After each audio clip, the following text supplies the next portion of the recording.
Mushroom की खेती से आत्मनिर्भर बनेंगे आदिवासी युवा। वन विभाग द्वारा आत्मनिर्भर बनाने के लिए सुदूर ग्रामीण क्षेत्रों में किया जा रहा प्रयास। देखिए कान्हा बफर जोन के उप संचालक NS यादव से बालाघाट न्यूज की खास चर्चा। वन विभाग के द्वारा कान्हा राष्ट्रीय उद्यान के बफर जोन क्षेत्र में निवासरत बेरोजगार आदिवासियों को मशरूम की खेती और वर्मी कंपोस्ट के माध्यम से जैविक खेती के गुर सिखाकर उन्हें आत्मनिर्भर बनाने का प्रयास चल रहा है, जिससे इस क्षेत्र के कुछ युवा आदिवासी अपने घरों में ही मशरूम की खेती करने लगे हैं, जिसका उन्हें जल्द ही लाभांश मिलने की संभावना भी दिखाई दे रही है। वन विभाग की इस पहल से जहां एक और आदिवासी युवा मशरूम की खेती करके आत्मनिर्भर बनेंगे, तो वही इससे रोजगार के साथ आय में वृद्धि भी होगी। इसी को लेकर बालाघाट न्यूज ने बीते दिनों कान्हा बफर जोन के मुरेंडा और गढ़ी में कुछ आदिवासियों से चर्चा की। साथ ही इस योजना के माध्यम से कैसे आदिवासियों के जीवन मानक स्तर में सुधार हो सकता है, इस पर कान्हा बफर जोन के उप संचालक NS यादव से चर्चा की। आइए देखते हैं यह रिपोर्ट।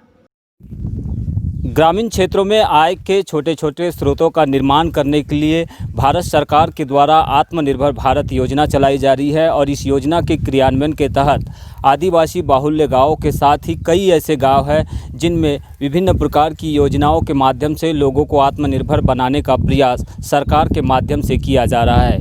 ऐसा ही एक ज़िला है बालाघाट, जो कि वन्य बाहुल्य क्षेत्र है और इस क्षेत्र में आदिवासी बैगाओं के साथ आदिवासी गोंड निवास करते हैं, जिन्हें अब आत्मनिर्भर बनाने के लिए सरकार के माध्यम से वन विभाग के सहयोग से लोगों को आत्मनिर्भर बनाने के लिए मशरूम की खेती और वर्मी कंपोस्ट खाद का निर्माण कराया जा रहा है। इसी पर चर्चा करने के लिए हमारे साथ मौजूद है कान्हा बफर जोन के उप संचालक नरेश सिंह यादव जी। सर, आपका बहुत बहुत स्वागत है। बहुत बहुत धन्यवाद आपका। यादव साहब, पहला मेरा ये सवाल है कि वर्मी कंपोस्ट किस तरह से निर्माण होता है और इसका प्रशिक्षण कैसे दिया जाता है?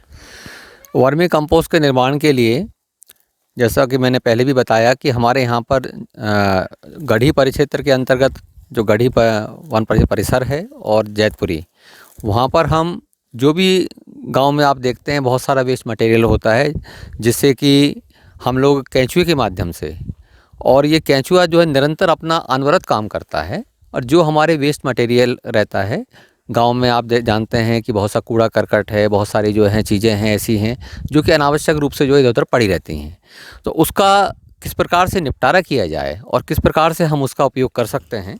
तो ये हम केंचुए के माध्यम से जो हमारा बेकार का सामग्री है जो गाँव में देखा होगा इधर उधर पड़ी रहती है, उसको, और केंचुआ निरंतर उसमें काम करता रहता है और उसके माध्यम से हम केंचुए की जो खाद का जमा करते हैं वर्मी कंपोस्ट, और जिसकी आजकल की बाज़ार में बहुत मांग है और बहुत ही इसकी जो दर हैं बहुत ही उच्च दरों पे जो है ये आजकल लोग, शहर के लोग भी और भी जो हमारे छोटे मोटे जो हमारे जो शहर हैं वहाँ के लोग भी इसके लिए बहुत ज़्यादा मांग करते हैं और हम इसके लिए सदैव रूप से प्रेरित करते हैं लोगों को। चूँकि आधुनिकता के इस दौर में जो रासायनिक खाद है उसका चलन काफ़ी बढ़ चला है और किसान इसके आदी हो चुके हैं, ऐसी स्थिति में कैसे तैयार किया जा रहा है आदिवासियों को खास करके? रासायनिक खाद से और जैविक खाद की तरफ लाना ये बहुत ही चुनौतीपूर्ण कार्य है, इसमें कोई संदेह नहीं है। लेकिन हम जब इनके पक्ष और विपक्ष दोनों के बारे में बात बताएंगे कि रासायनिक खाद से हमको हमारा ये फ़ायदा है या ये नुकसान है, क्योंकि आप देख रहे हैं कि जो बीमारियां अभी रासायनिक खाद के में देखते हैं कि जो हमें उत्पाद मिल रहे हैं, जो बीमारियां पहले बहुत कम सुनने को मिलती थी, आजकल आप देख रहे हैं आम जनमानस बीमारियों से जो है बड़ा पीड़ित है। तो कोशिश ये की जा रही है कि जैविक खाद के माध्यम से, जो हम वर्मी कंपोस्ट के माध्यम से जो जैविक खाद तैयार करते हैं, उसके माध्यम से इस प्रकार के जो नुकसान हैं उससे ना केवल हम बचते हैं, बल्कि जो उत्पाद प्राप्त होता है वो उससे हमें पौष्टिकता की तरफ भी वो मिलती है और किसी प्रकार के इसके जो है विपरीत जो है प्रभाव हमारे स्वास्थ्य पर नहीं पड़ते हैं। लेकिन ये ज़रूर है कि हमें ग्रामीणों को और जो लोग यहाँ पर इस काम को कर रहे हैं उनको प्रेरित करने के लिए लगातार उनके साथ संवाद स्थापित करना पड़ता है, उनको बताना पड़ता है कि साहब आप जैविक खाद के माध्यम से जो भी आप उत्पाद होंगे उसका बाज़ार में जो मूल्य है आपको बहुत ज़्यादा मिलेगा और इसके फ़ायदे जो हैं हमें स्वास्थ्य की दृष्टि जो मिलेंगे, तो ऐसा नहीं है कि गाँव वाले प्रेरित नहीं होंगे, गाँव वाले प्रेरित होते हैं, पर ये ज़रूर ही सतत प्रक्रिया है, इसके लिए हमको निरंतर प्रयास करने पड़ रहे हैं। कितने गांव अभी तक चिन्हांकित हुए हैं और कितने किसानों को अभी तक इसके माध्यम से आत्मनिर्भर बनाने का प्रयास हुआ है मशरूम की खेती को लेकर खास करके?